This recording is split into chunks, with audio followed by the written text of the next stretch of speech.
Good evening. Alexa, can you hear me?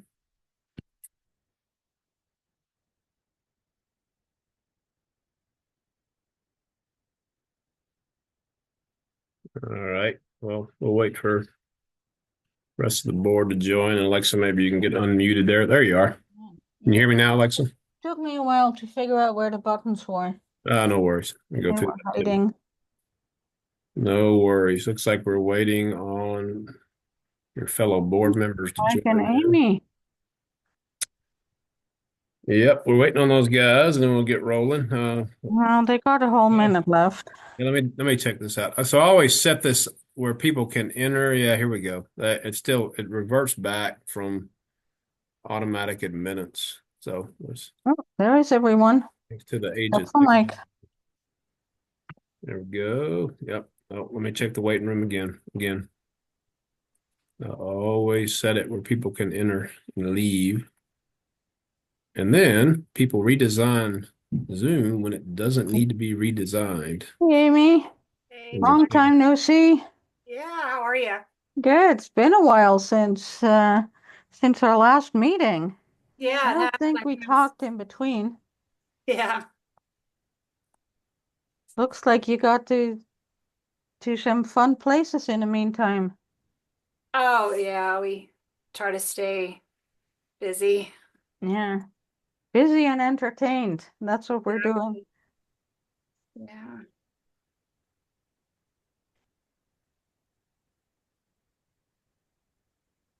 How's the weather up in Salt Lake? It was really cold and snowy, and it was like 25 degrees this morning. Oh dear. Yeah, and now the sun is shining, and next week it's going to be 76. Oh wow. And now the sky is, on the little bit of it that I can see through my window, there it is clear blue skies. So, not Yeah, we've had a raining. stormy few days, but it's beautiful now. Yeah. We're entering the good season when it's not too cold, not too warm. Yeah. Hopefully it'll last a little bit. Mike has a picture there with lots of snow. Yeah, I see that. No, Mike joined us. So I think we're good to start. I'm trying to start our AI note taker to make sure it's working, but that's not a big deal. We can live with it without it because it's sitting here spinning. But whenever you guys are ready, thanks everybody is here. Okay.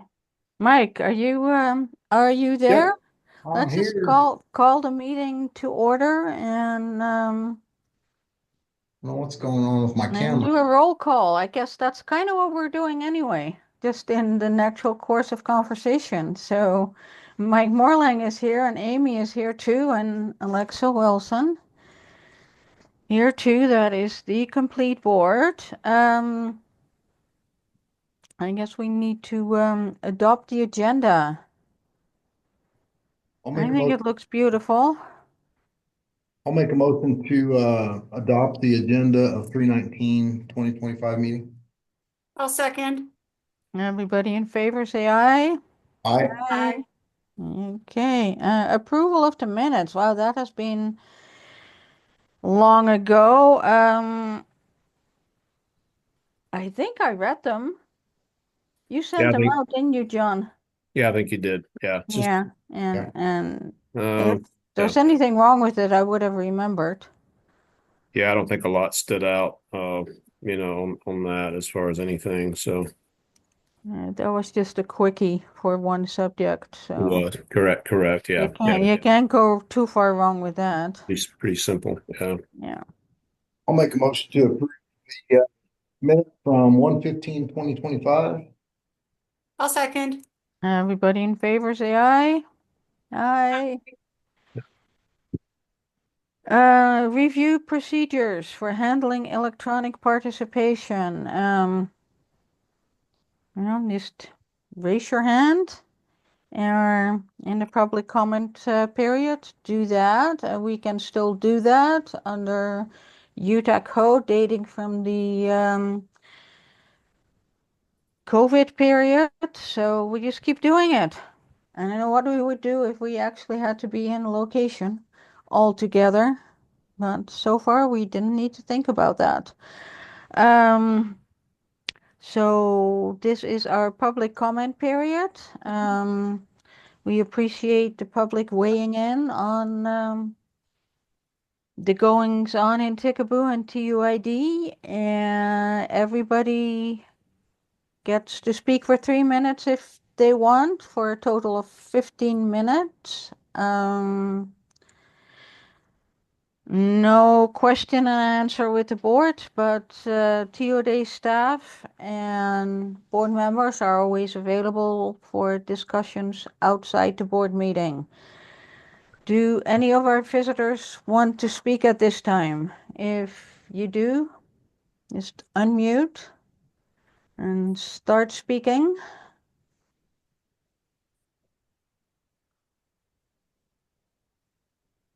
Well, I just wanted to say, I'm kind of happy to be moving down here.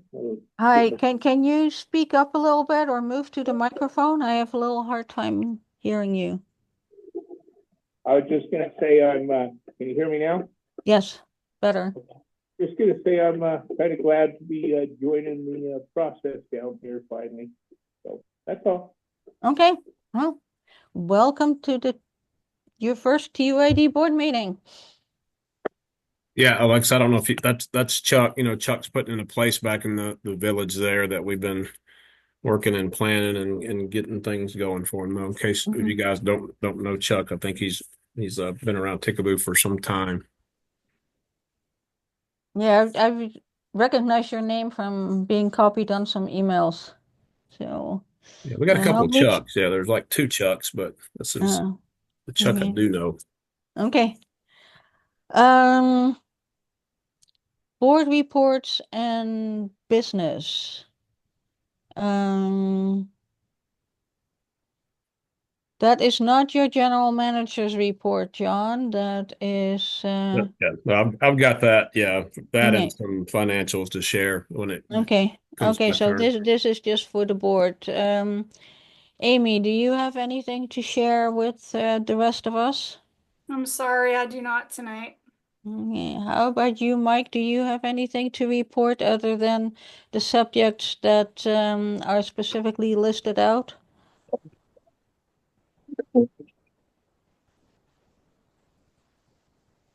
You want to give an update on the water rights? Sure, yeah, I can do that if you'd like. Yeah, sure. Yeah, so we've been talking to Smith Harvington about moving forward with some sort of communication on possibly figuring out how we're going to replace our lost water rights. We do have, I think, what do we got left, John? About 7 years to get the process completed, and we're working ahead on that and just kind of following their lead through that process. Good deal. Yeah, and to comment on that, and again, man, it was a quick scan. They had a good bit of new legislation on water rights. Um, there included some even grandfathering where the water rights have been missed. I don't know if any of that is applicable to us or not, and I have not followed up, but there was a flurry of legislation passed on the Hill a couple of weeks ago. Um, yeah, I'll try to look and see if that benefits or applies to us in any way. But I did know they did mention specifically that there was a grandfather clause for missed applications. So just have to see the Yeah, details. I did send that to Smith Harvington, and they Oh, said Fortunately, it will not apply to us. Oh, good Uh, deal, Mike. Yeah, no, that's Yeah, better than nothing to let the experts vet that. So good to know, even though it could sure. answer your Yeah. question. But I feel confident that we have options out there and things are going to Yeah. move forward. So, Okay, um, good deal. see how that goes.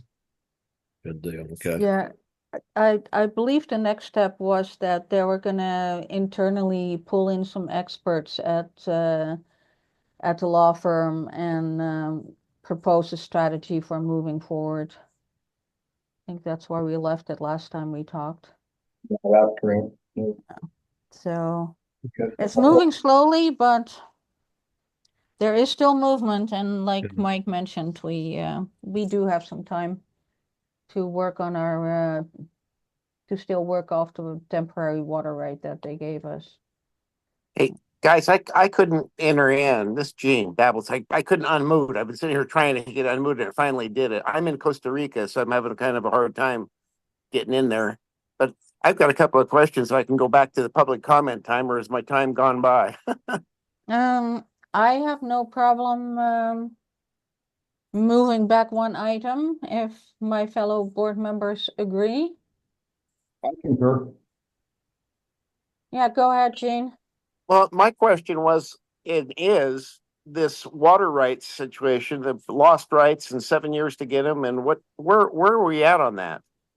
I don't think we've ever had this full disclosure of everything that's happened in regards to these water rights and stuff. And I'm just curious to know what we're talking about, where we're at with them, and why are we working on them? I mean, how did we lose them, and what did we lose, and what are we doing? Is there is there a report anywhere, or did I miss a board meeting at one time or something possibly? Yeah, we did go over that in some details in previous board members in previous board meetings. It's probably more efficient if we catch up offline, if that's okay with you. No, that's fine. Who would I coordinate that with? With Mike? Then is Mike up on what's happened to And everything? That's you fine. can call Mike or you can call me, Amy. We all kind of know what's going on. Okay. Uh, Well, it's so that pick your was favorite board member. Make this a popularity poll. you're all great. What the heck, Just glad you're there. Just glad you're there. Yeah, and I have it written out in why don't I do that? I've written out a little summary with some dates of what happened, and I will just email that. And if you then have further questions, then you can just follow up on that. How's that? Thank you. Okay. I would appreciate that too. This is Chuck, your heart. Okay. Yeah. Okay, we can do that. I do have one question. Did I interpret that right? Where I'd heard that Jones and the Mill was also working to try to get rights to replace those, or somehow does that make sense? Yeah, that was one of the options that was discussed at some point. Oh, okay. Okay. Um, I think we have now passed 5 and 6. Unless we discussed water rights, I have no other updates. So I think we can move on to number 7. I don't think a Taurus representative was available to join us at this meeting. So maybe John, can you give us a quick update about what's going on there, and maybe in a slightly wider context for how we have engaged with renewable energy providers? Yeah, sure, Alexa. And Mike, feel free to comment or supplement, what I say. Mike's been in contact with several of these guys too. Um, yeah, the guys from Taurus, and right now it's not critical. They're among several that have been to do a preliminary site survey, and that's where they literally come out. They got a handful of engineers with them, and look on the ground on what we have and how we're laid out, and then from there we get some preliminary numbers, for a couple of things, equipment, and then pricing via a power purchase agreement, what we call a PPA. So that's where Taurus is at, and that should we move forward to a next step, which would be more formal engineering and reporting, and my understanding that's no cost to TUID, then it's probably more appropriate either a regular meeting or if it's something bigger, a special meeting to have these guys update. But and you guys will see this when I cover the brief financials unaudited. When you look in financials, obviously you look at dollar amounts, but you also look at trends. And the glaring trend is that our costs continue to go up, but our revenue doesn't because we haven't raised prices. So I'll cover that more in detail. That's why we're looking at alternative energy to find something stable in there somewhere in terms of pricing. So Taurus has presented a PPA. Most of them are 25 years. It's very, very normal to do that. So, we're looking at that with those guys. As far as what they use, it's more on the normal end of equipment. It's a BESS system, which is battery energy solar storage. So it's solar panels. Our understanding is that they would be utilizing some of the panels at the well house, that outproduce what they're used for. So that's a positive. And then obviously the Li-ion batteries. They also use an item called a flywheel, which is a spinning device, which is also a storage device too. They're fairly common. As Mike can tell you, Rocky Mountain Power has been using them for some time, and flywheels go back away. So it's nothing new and exotic or experimental that there would be a big risk with. And of course, with any of these providers too, they have the ability to control it remotely, through SCADA technology, which is just, either an app or your computer. Among obviously the sustainability and the cost are things we're looking for, that are in with this. And then the other beautiful thing potentially is that this type of system would address the issues that TUID has with the grid, the feedback, the current imbalances. For those of us who live here, we get to live through those, which can be, brownout, fluttering. And, that's the reason generators can only run at 60 hertz and they don't like anything else. Once you get in inverters, it's fine tuning where you can get into that and adjust for that. And these flywheels and inverters, look like they could be an answer where we don't see that anymore. I'll always say look like because until it works, it's hard to say exactly in items like that. But Taurus, uh, good impression of them, seem to be knowledgeable. They have a good resume. I would encourage anybody interested to look them up. They have partnerships with Rocky Mountain Power, which is obviously a good thing, and they have equipment working in the field in other areas too, which is always good. We've had people come out that are going to have something in India in a year that really doesn't cut it, especially when you get into experimental technology. That's a risk that we can't take. And you guys, again, I'll cover the financials and highlight, cost. So we're looking to go to something that's more unpredictable. When we talk about cost, things like fuel cost and maintenance cost, the unpredictability, they generally don't tend to go down. They always tend to go up. That's the worst end of the predictability spectrum too. So we'll update more as we move forward. And invite these guys at the appropriate time. And in reverse of that too, the board and myself have some planned visits. Should we move to that next step where the engineering gets more formal and it's a more technical formal presentation. It's the who, when, where, timelines and that answers all those questions more in depth. And it gets into more in depth too for the agreement. Items like, is there a buyout? Are there tax credits? Just more critical, in-depth questions that you want to have answered before you, ink any deals. And obviously the public would be informed in anything like that. I'm going to assume that's probably a public hearing to vote on, something of that nature too. But Mike, is there anything you want to add to that from their visit, to summarize it, or what we're working on, or both? I don't really have a lot to add to that, John. You'd mentioned Rocky Mountain Power. They also are utilizing Pacific Corp is utilizing their storage devices, and really what the flywheel gives you um, in engineering terms is it gives you the ability to withstand sharp load increases where Yeah. typical solar and batteries don't. Yeah. And our system is really based on lightly loaded winter, spring, and late Yeah. fall with a big peak right in the middle of summer. So the system kind of really fits our load demographic.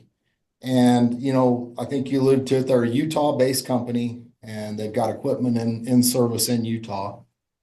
And another thing I really liked about it, not to get into too much detail, was just that it's about half the solar input of a traditional solar battery setup that would be at capacity for Tickaboo. So, I think the strictly solar folks were saying a megawatt of solar capacity for Tickaboo.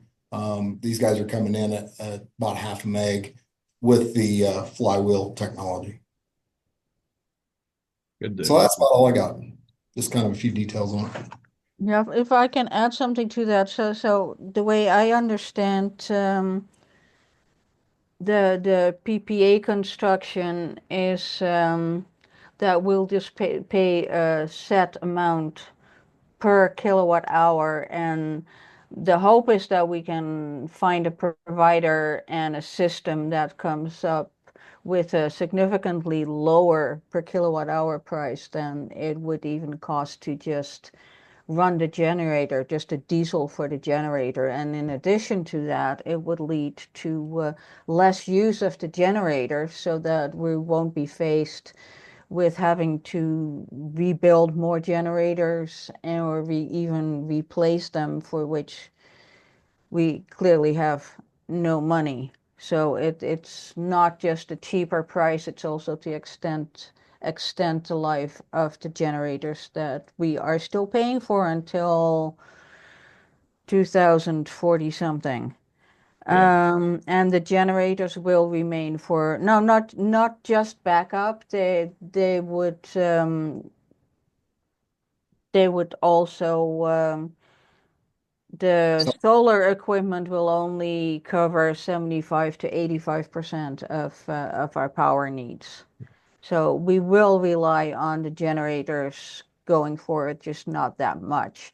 On another track, we did submit a concept paper for a federal grant for the solar equipment and the batteries. Now, with the new administration, the love for investing in solar technology has, on the federal level, has gone down significantly. So I don't know where our chances were before November 5, but they have gone down significantly since then. So even though we haven't completely given up on that track, and we are now focusing more on commercially available agreements to reduce our costs. Yep.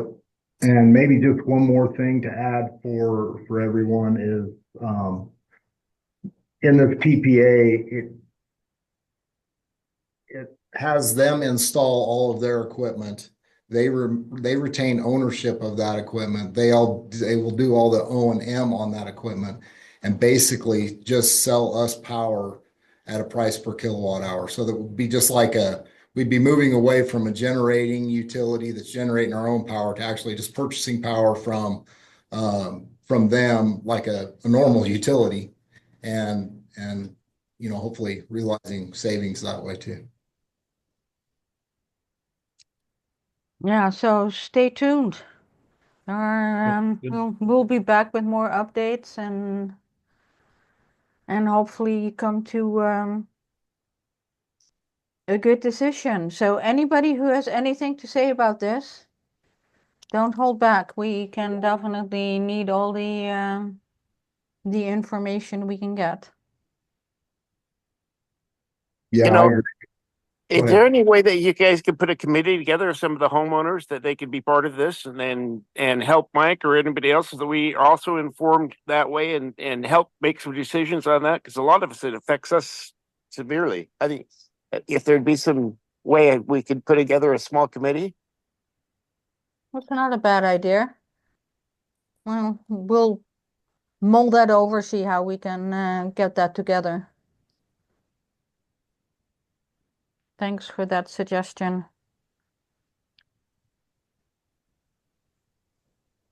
So yeah, it did occur to me that nothing that happens in Tickaboo affects me in a personal way. So it's whatever we decide has to work for the people that live there. Yeah, Yeah, Or go there on vacation or if it helps, if we can do that, I'd be, glad to help lead that or communicate and get information, to people okay, here as well. So it's, that'd yeah. be good. Yeah, well, you know, with the way we're set for meeting schedules now, it's important that we hear your guys' voice, and now's the time. If you do have anything you'd like to comment on our experimenting with this different source of power, now would be the time. I missed okay. company name on that. Could you put it in the chat for me?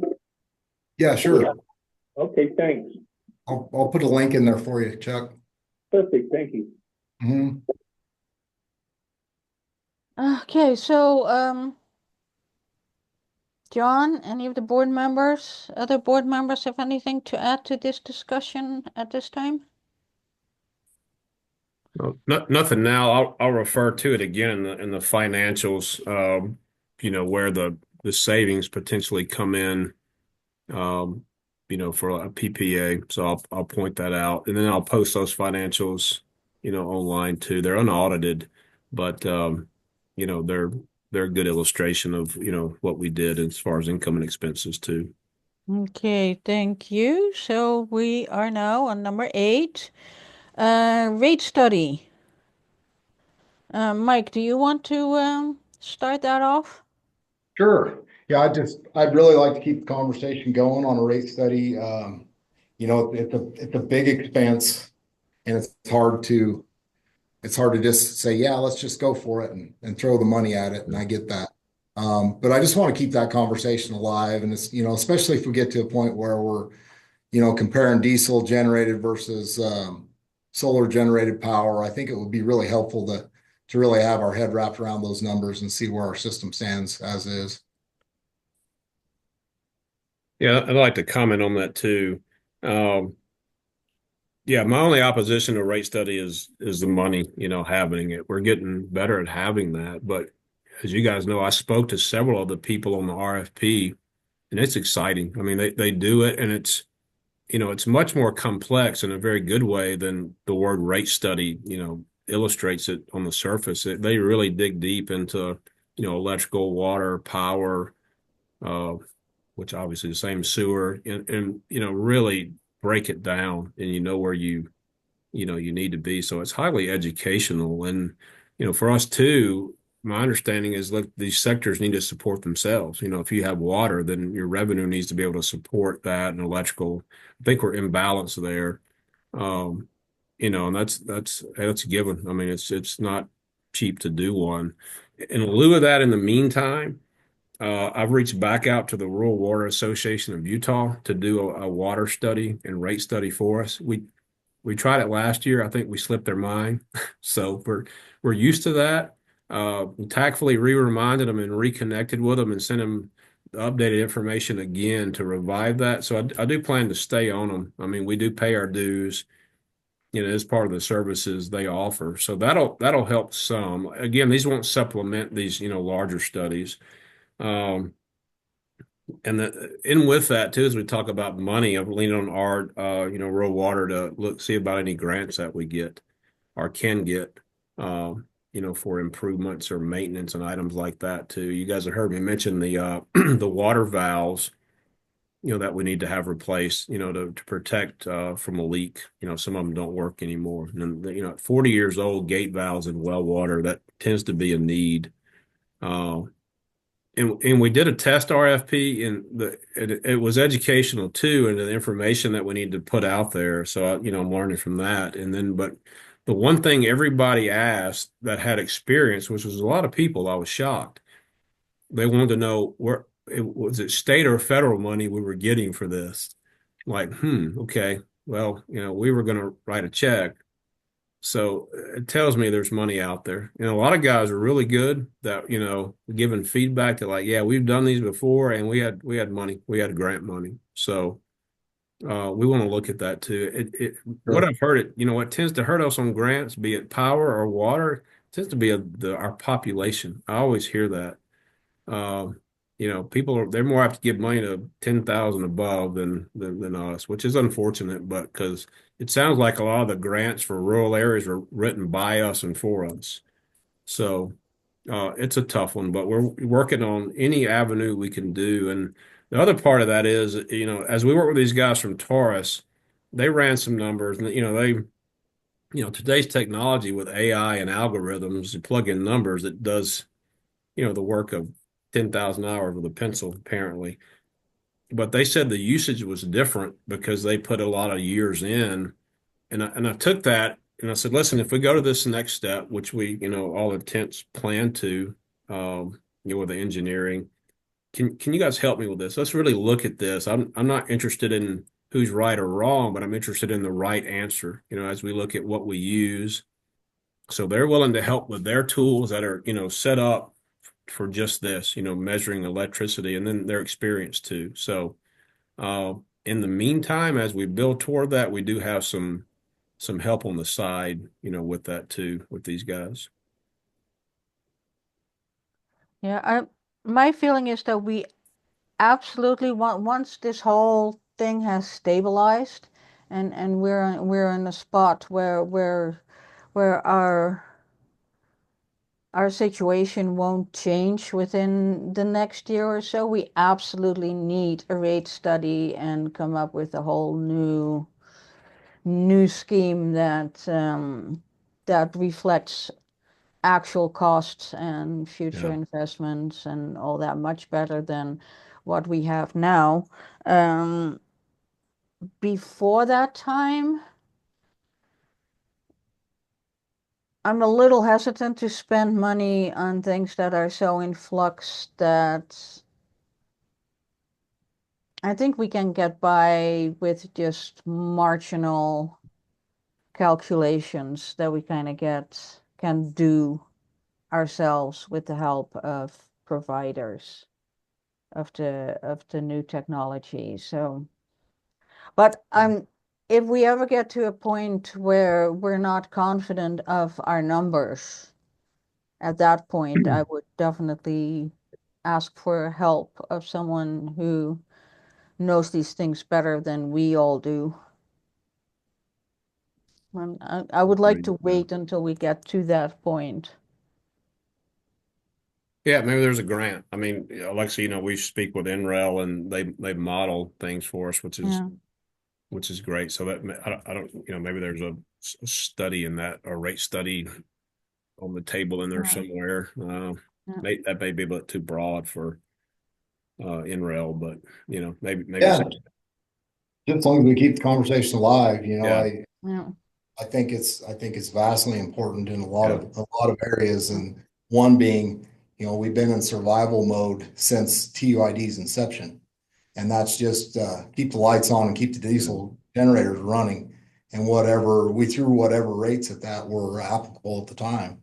Um, and I think it's time to look a little further into the future and say, how are we going to get to a 3 or a 5 year work plan to upgrade infrastructure and transformers and different things. I think we've got one spare transformer on the ground right now.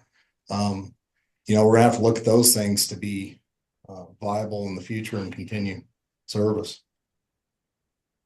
yeah. No, I agreed. Yeah, absolutely agree that at some point in the not too distant future, we yeah. absolutely need a rate study.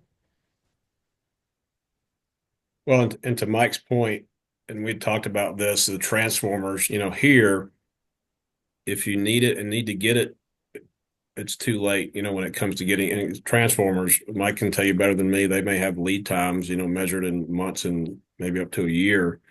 Um, and that's what we look at too with it, can alternative energy and a PPA, together get us that money that we have that transformer, for when it happens, not if. We know from experience you got to plan ahead here.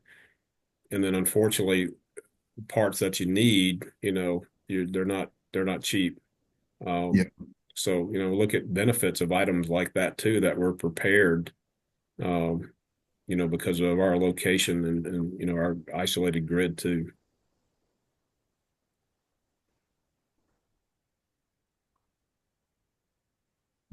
Okay, yeah, we'll just keep talking about that. Anything that that we need to mention today? If not, Yeah. I'd like to move on to number 8.2 for the general manager report. John? Yeah, for that, Alexa, I've got two separate items I want to share and cover. So let me, Mm-hmm. again, Zoom has done some redesigning, which always throws me off. So let me find the first one, which is a report. Let's see. TUID. There we go. Let's see if this works. All right, let me know if you guys can see the screen. Can you see that? No, not quite yet. You are screen sharing. Huh. Okay. Just I'm sorry. do you Can anybody see it? there you Yeah, go. now I see it. Okay, good deal. Now, yeah, no, it was a delay. Now I got a message that you guys can see it. This is a quick meeting update. You can see some of the points here for the physical plants, which is water and power, some financial and consumption, and I'll expand on that in the unaudited year-ending P&L on there. On the audit, I'll touch on that. That's ongoing. And then the solar and alternative energy, we spent a lot of time on that. So that's probably, been something that we covered. Again, I'll cover that end of how the possible benefits relate to our cost and generator life too. And I'll start with the audit. We got a lot of stuff in really, really early. Connie put in a lot of time, from the previous year, knowing what they're looking for. The challenge is they typically look for new things, which is it's time consuming, but it's also educational. And then sometimes Connie will was a little bit too quick because they ask for things that are already been uploaded. So they seem to train new folks every year on us, which is fine. So, but on our end, anything, we did two things.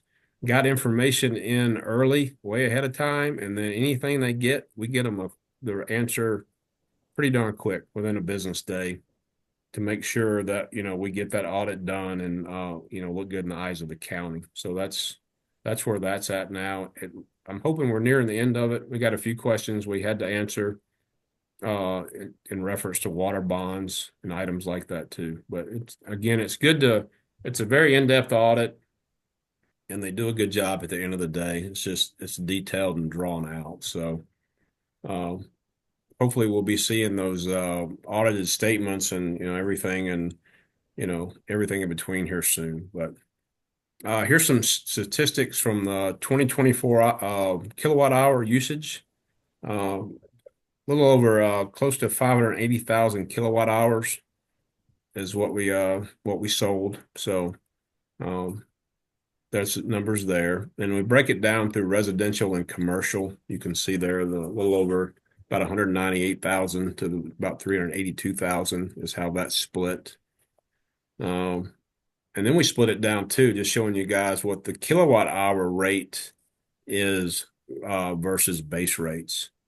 So, and you'll see too, as your cost as a consumer or utility, either way, for revenue, you blend that, and that's what your real cost per kilowatt hour comes out as. That's base rates are there too to mix in with that too. So that breaks it down monetarily as well. Connection fees, we had for the year close to a little over 9,000. Fuel surcharge, everybody probably knows we enacted that, when fuel went over the $3 budget a gallon. Luckily, and it does, we do a lot of looking. I get price updates daily and try to play a game, but at the end of the day, it's about luck. We can't control pricing, but um, we had one fuel surcharge in July. That's typically in the ebbs and flows and prices of diesel. That's usually one of the higher price periods, time of the year. So we yeah, that was there's a bit of luck involved in that too. So um, number of accounts we have 95. So Connie spent a lot of time on this EIA-861 survey. It's a heck of a survey. It's got a lot of stuff in there. Um, like how many hairs are on your head while you're doing this. I mean, it is a typical government survey. But we look at our costs per kilowatt hour, 53 cents in my accounting brain to round it off. Um, Anecdotally, last year we did this and they came back and told Connie that was wrong, that kind of cost doesn't exist. So it does. That gives you a good picture of how unique we are in a bad way when it comes to kilowatt hour cost. Yeah, we had to tell them like, yes, but it does. We're not who you think we are as in a city and things are normal. So that's that cost with the EIA survey. Um, Here's some residential costs broken down when we blend them. Again, broader equations may or may not, we may be a couple cents, couple thousand off, but kilowatt hour cost in use, and then commercial cost in use in there too. So obviously they're both higher than as advertised. And again, that's blending those rates together where you're paying base fees in with it. So, we advertise a basic rate of 55. Well, it's really 61. Commercials advertised at 34 for high consumption. Well, it's really 48. So, just a very simple way to say by the time you blend everything, that's a truer cost of what a consumer business is paying there. For the fuel, we obviously that's a big one. And right now, it looks like this PPA may cost us annually what we just pay for fuel alone. If that's true, that's a really good thing because then as you get into generators, the repair and maintenance is really ugly. So if we come to that, that's a heck of a standard to measure, cost benefit and savings by. But if you look here, and again, I'll post this on the public website, so this will be up for everybody to review. So if you don't see it or go too fast, you can open this and download it too. We got the different areas here from 23. We reviewed that, but that was fuel was pretty high. You can see we price it by per delivery and then average price too. So we had a lower average price in 24. You can see 24 was $2.84 a gallon average. 23 it was 3.56 a gallon. So you're like 70 cents a gallon higher. That's a lot when you get up into the amount of gallons that we use. 70, 60, 70,000. It's a lot of money. So there's basically from 24 to 23, we did good. We used less gallons. That is due in part to two things. Number one, we had the MQ back. 23, we didn't have it for a good bit of the year, because the old one, unfortunately, as machines do, had a catastrophic failure. So it wasn't there in that interim season, when the loads don't vary and they're lower, that can help supplement that fuel use in a good way.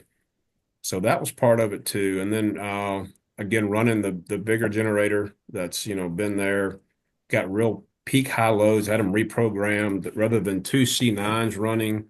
The C15 runs and consumes less gallons per hour than the other two combined during those peak, spikes and demands in midsummer too. So, Yeah, we ended up using about, nine, close to 10,000 less gallons, and then, less money. We had budgeted 240,000 for the year and came in at 192. So, the savings is nice. We made up for it in repair and maintenance, which is, not again, aging generators. Um, that ties into the benefit. If we reduce their runtime down to 14 or 15%, then all those costs for repair and maintenance should follow that proportionately, which would be awesome. Um, that'd be a huge savings. Your wear and tear, can a generator sit still in age? Certainly. Here in our environment, rubber hoses and items, and you exercise them, but the age and generally on a generator and thousands of moving parts is use. Running them in a hot environment or cold or just running in general is where you're shortening your lifespan. Uh, these generators, obviously, you consume their lifespan basically, which is about 20,000 hours on paper.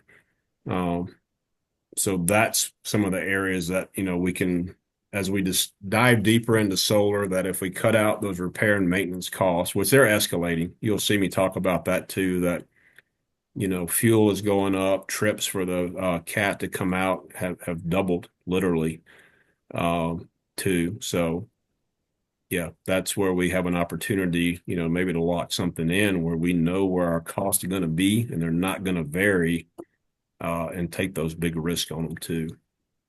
If you look down here below, I'll also point out some consumption. And this is a bigger equation. These are the bigger equations. What I mean, you just take an overview of what you bought, and what you paid. It actually does pretty good. It comes in when I do tighter equations where I monitor fuel use every day, by the way, go up there and log everything, hours, fuel line inspections, belts. It's a discipline you have to do and you log it. It's the right thing to do. So it's absolutely necessary. But I'll look at instant fuel use on the machines. They can vary from like 5 gallons an hour up to 11 or 12, depending on the time of the year and the loads. But um, I'll do it a week at a time too, really tight. But these come in pretty good too. In line with those tighter equations. So always double check and do different methods to make sure. But you see, 23 was higher, probably a lot to do with the absence of that smaller generator, 8.39 gallons per hour. We dropped to 7.6 gallons per hour in 24. And then, excuse me, so far in 25, we're at 7.4. So, uh, pretty good. And again, you'll have a low, you see 5 gallons an hour sometimes on the bigger machines, and in the summer you'll see 11. So that's a blended rate, and an average too for that. As most people know, we had generator number 3 rebuilt. It had 26,000 hours. They're due on paper at 20. So pushed it pretty good, bit past there, over 25% past. And it finally had a bad radiator, had leaks at front and rear main seals. When you get to that, you got to pull the generator anyway to do, especially the rear main. So it was time. So we got it back. Cat did a good job. New radiator to go with it, which is common. Heat. They're aluminum radiators with resin, which is really plastic tanks, and they have a lifespan too. So she is producing power, knock on wood, as we speak. Got that done and back in. The MQ, unfortunately, as generators do, also had a problem. We covered that where an injector cut into the head because the injector itself failed. We had the head redone, new turbo, gaskets, radiator cleaned. So at about a $25,000 cost there. It's back in service. My calculations, with the amount of fuel it can save, we can get a lot of the ROI back on the cost for the rebuild for the MQ there too. So that's a good thing. We'll recover, some of that money when reduced fuel consumption. You can also see the cat rebuild costs there. New breaker to go with it was just ungodly expensive, but it's necessary. The old ones, we we cobbled them back together to get them to last, but we were going out on a limb that they were going to continue to work. So I upfitted one with the new breaker that, takes care of all that too. So by upfitting one, we turned the other old breaker into a spare for machine number two. So I'm gonna hold off on doing the second one, for now. So just to try to delay that other cost.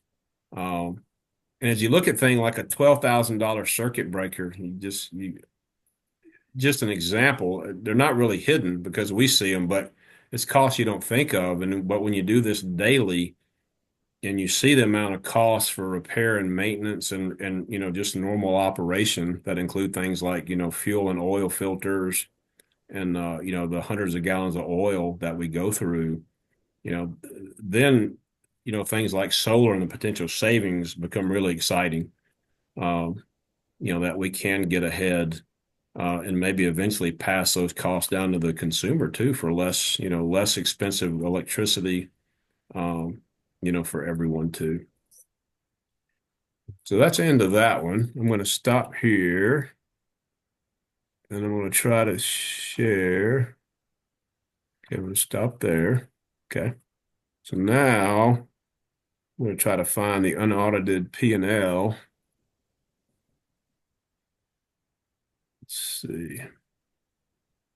Let's see it there. It's in the PDF.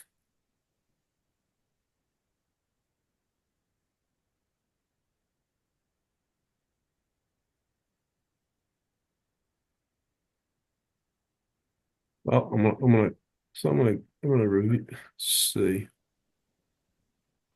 I'm gonna bring this up on my screen. We got it there.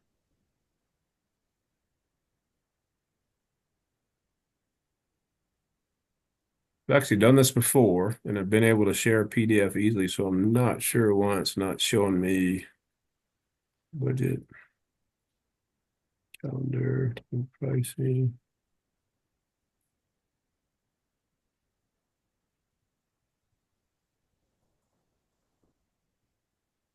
Let's see.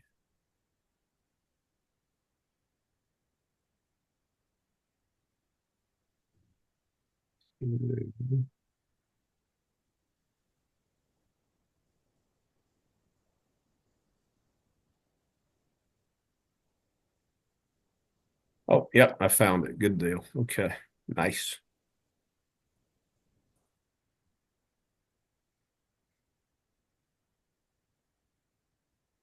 All right, tell me when you guys can see that. It may take just a minute. Yep, there it is. Can you see it? Okay. So these are unaudited, and a lot of my co-professionals will tell you never to share these, but I mean we're transparent, and there are adjustments. A lot of them we can see offhand, and a lot of it for the accounting is just miscategorized. And I'll point out some areas. It's fairly accurate. I would say I don't know 90%. So we do two audits, and we get these from the accountant, which you guys know we're transitioning away from Larson, and these will be better. I mean, again, that's a lot of the inaccuracies in these is, they don't do our books often. And then we're also going to do away with some of the like Bill.com eventually because QuickBooks, if we bring that in-house, it can pay and send bills too. So you eliminate that need to interface between two different programs that sometimes, don't communicate. So basically what happens is QuickBooks that's producing your financials also already has them in there.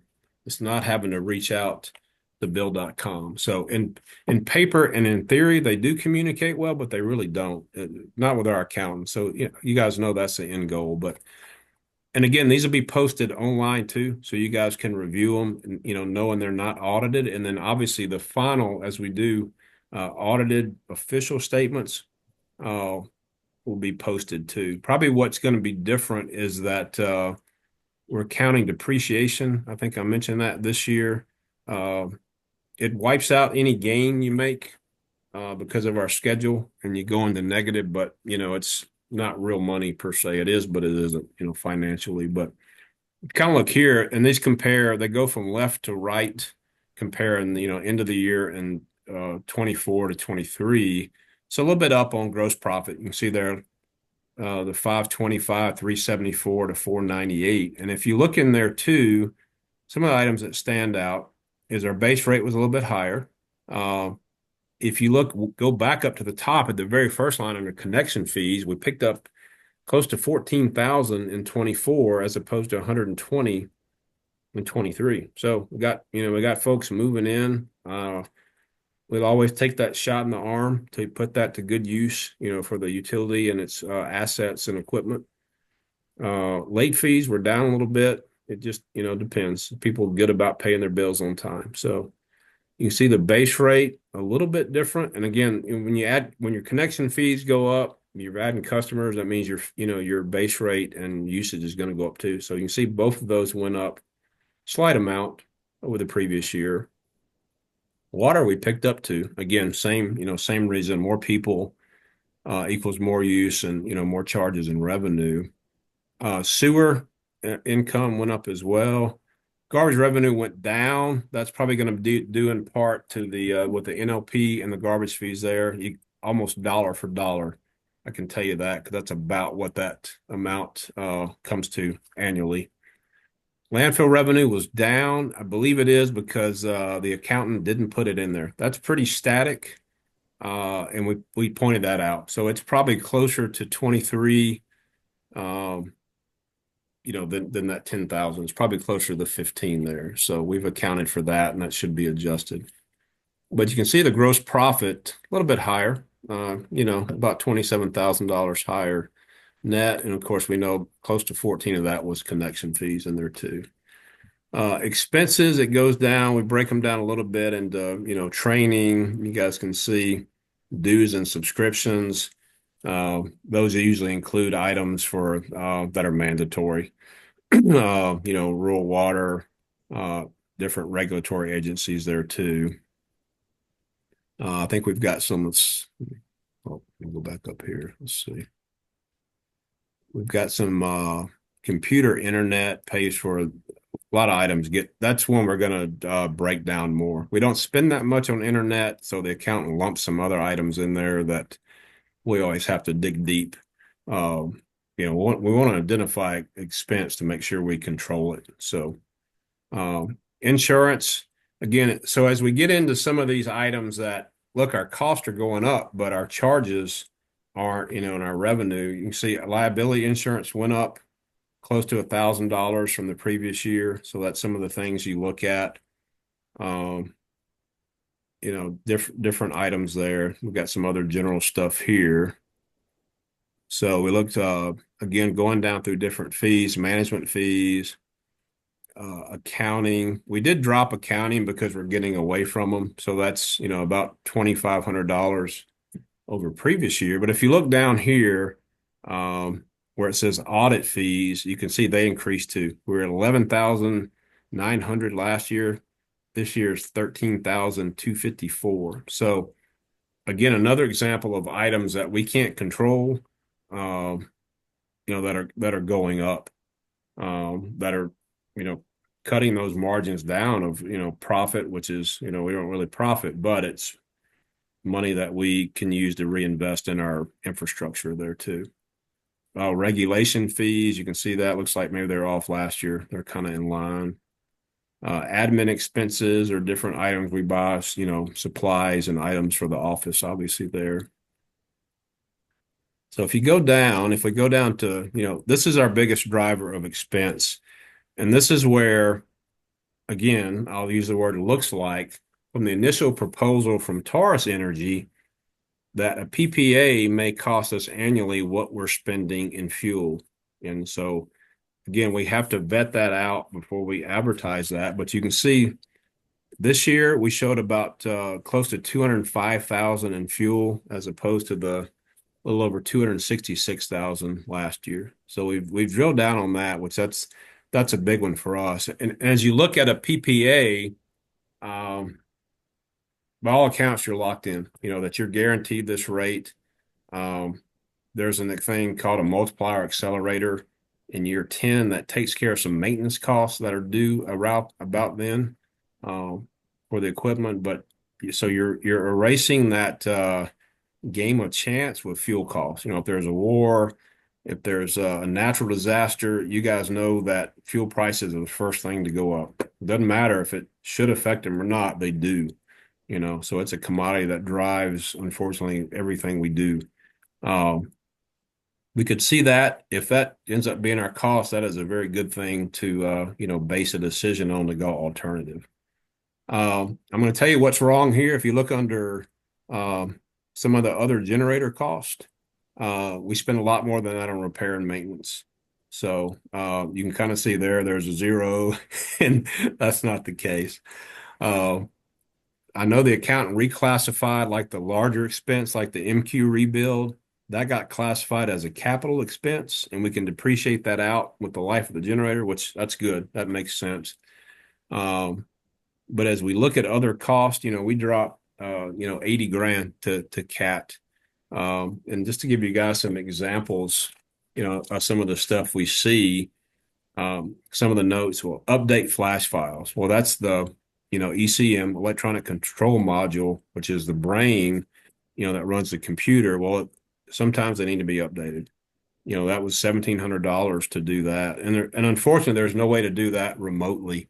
Now, if we go alternative, if those machines need an update, that's done remotely. We're not paying a technician $1,700 to come here and plug a piece of proprietary software in. So, there's some of these savings that, tend to multiply exponentially that you can save a lot of money, from what we're looking at. Some of the, we've had did things like communication fails, come to shoot those, which we spent a good bit of money redoing some batteries and wiring, to be sure we were getting the voltage to the control modules to communicate properly too. Other things are just, replacing coolant heaters or sensors that go with them.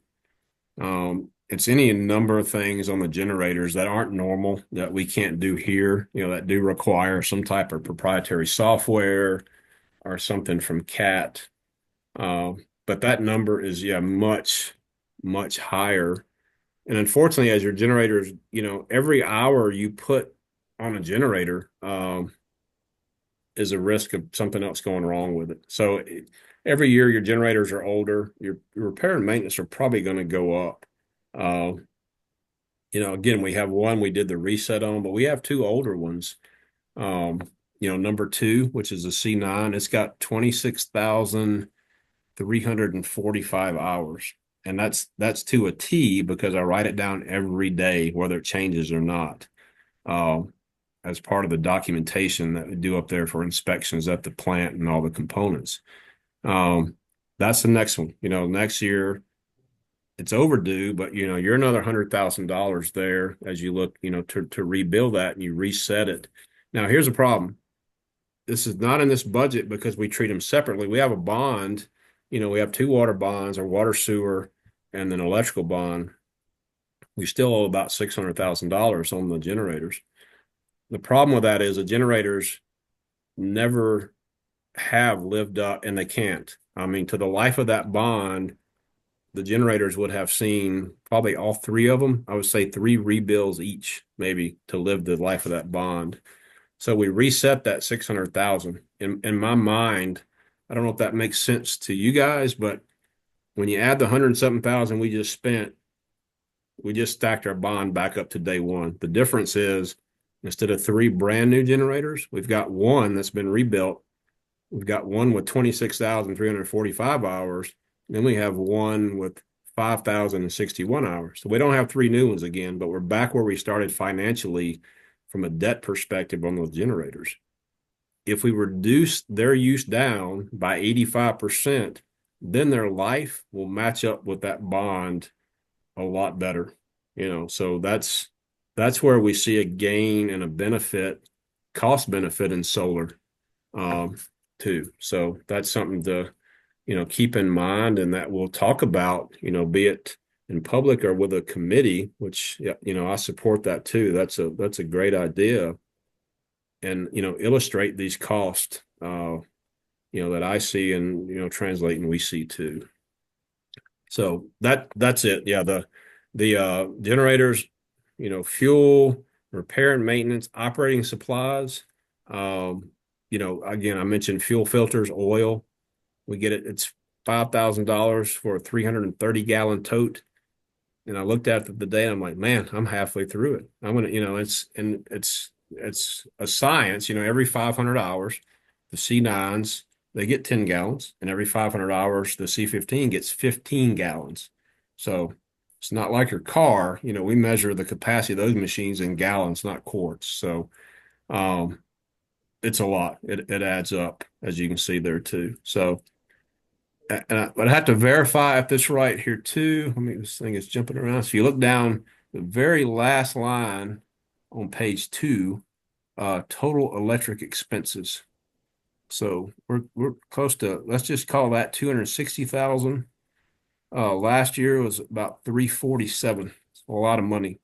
Uh, if we again, if we get a PPA that we spend less than repair and maintenance or less than fuel, looks to be a very positive thing, for now and the future, and it solves our outage problems, in the process, with it too, and allows us to focus, for me, 95% of my time is spent on the electrical end.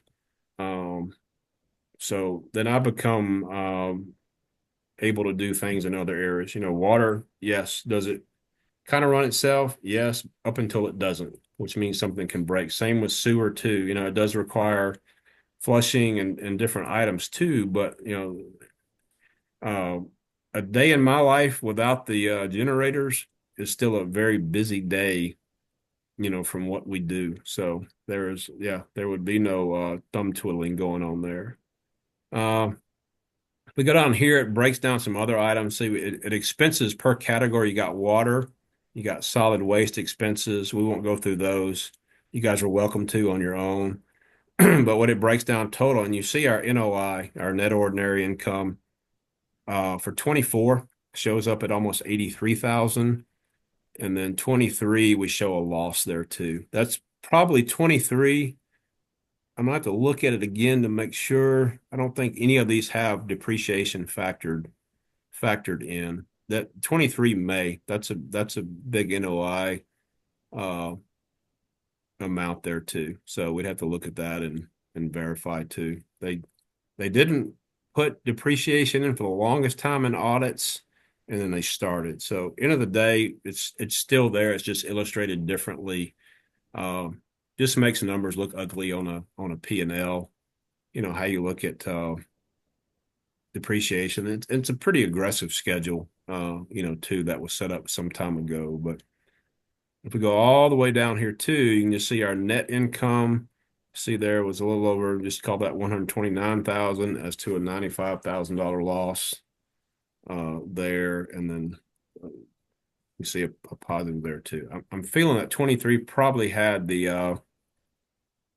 may have some depreciation in there somewhere too. We'll have to look at that and see. We'll know for sure. Like I said, the audited statements are really the ones that count. They all do. And this is a good tool to go back and, double check expenses and drill down to. But again, we were able to pay for MQ build out of pocket. The bigger rebuild for the Cat C9, we're paying in increments. So we do have the money, we're doing it incrementally, sort of as a luxury. Cat was kind enough to spread it out because I prepared them. But can we afford to pay it when that time comes? Yes, we can. So to me, breaking even is successful. But we want to get past that. Again, to tie back in solar and what we want to do, at some point, the problem with depreciation, as you depreciate millions of dollars in equipment, you're supposed to have the money set aside to replace that. We can't have that because we can't afford to right now. As we find ways to reduce energy cost, then we can start to set money aside. And I know Mike mentioned, a 5-year work plan. Mike knows that from, working for a place they've, follow SOPs. That's what you do and have those equipment and pieces set aside that are critical. So, then we can start to be, more normal and stop operating as a, reactionary and, the thin margin of error that we do operate on too. So that's what we seek, with alternative power is the benefits, um, and a domino effect that end up with a consumer paying, less money. That's a very expensive, monthly and annual cost for everybody there. So I'm going to get out of this. Uh, Alexa, I don't know if it's appropriate. I don't know if anybody has any comments or questions. As far as I'm concerned, they're welcome to ask if they'd like, or that's up to you guys if you. Yeah, let me say one thing before we do that. That I think your analysis of the generators and the loan and the money that we have had to spend on keeping the generators running, and that Yeah. we're basically back at our $600,000 level in spending through Yeah. repairs, and now we have older generators. I think that is that is kind of the what shows that the current way we operate is not sustainable.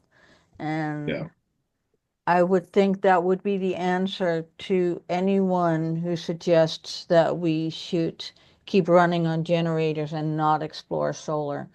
Because Yeah. I think that shows that getting a PPA with a lower rate is really our only way out. Yeah. I agree. Well, we want to be thorough. I know somebody made the comment, a while back that, well, solar energy is a scam. Well, the energy itself is not. I mean, it's a proven technology.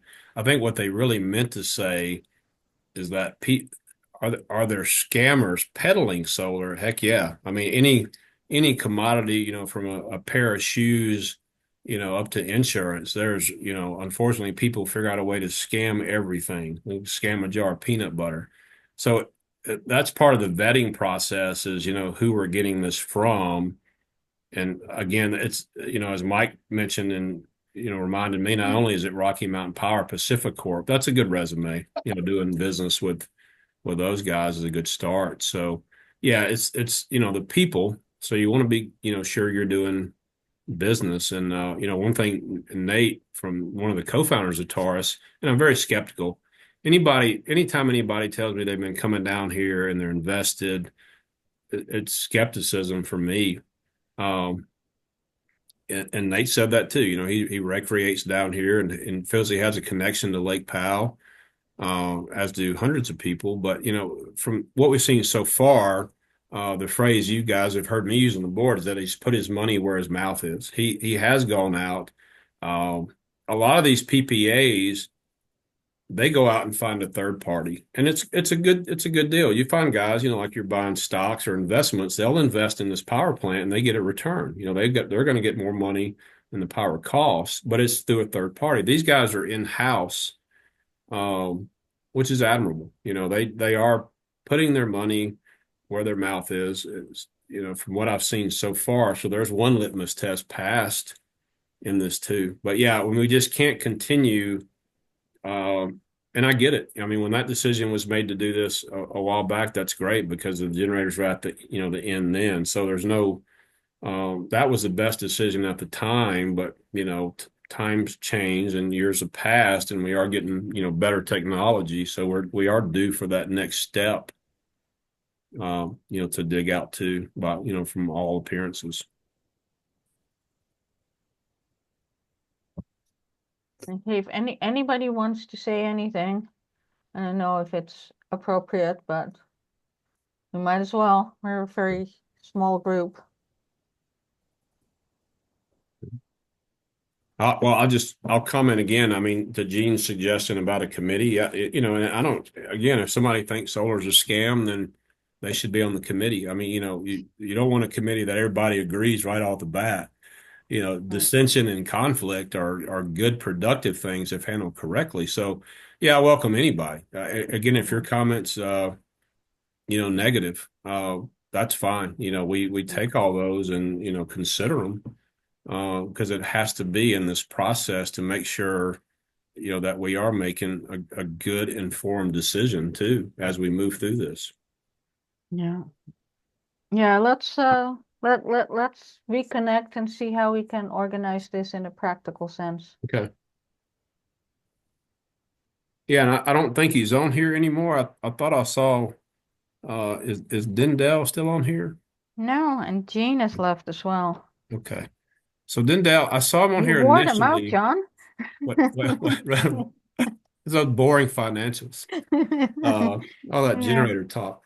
Um, he often asks about solar and, net metering, and, this, I'm not saying it's possible, but this does open the door, as we look at that in the future. It is certainly a step in that direction, where consumers could look at solar, and that's going way out on a limb. So we don't know that yet. We're going to rely on a lot more information, before anything like that. But I know he often asks about that, and I'm sure that's on, a lot of people's minds too. I mean, we have plenty of sun, thank goodness. So yeah, a lot of possibilities worth exploring with different opinions, good, bad, and in between. Yeah. Well, thank you, John, and Certainly. thank you, Connie, for getting us all the numbers and being on top of them. Really appreciate your good work on this as well. And I don't, Chuck, may I had a question? Chuck, did you have a question? I did, well, just comment, when you get ready to start this committee on it, depending on time constraints and demands, I'd be interested.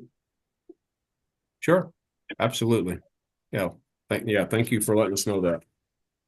Thank you, Chuck. Um, confirm the next scheduled board meetings. I have June 11 and September 10th for the next two. Does that match up with everybody else's calendar? Yes, ma'am. I agree. Cool.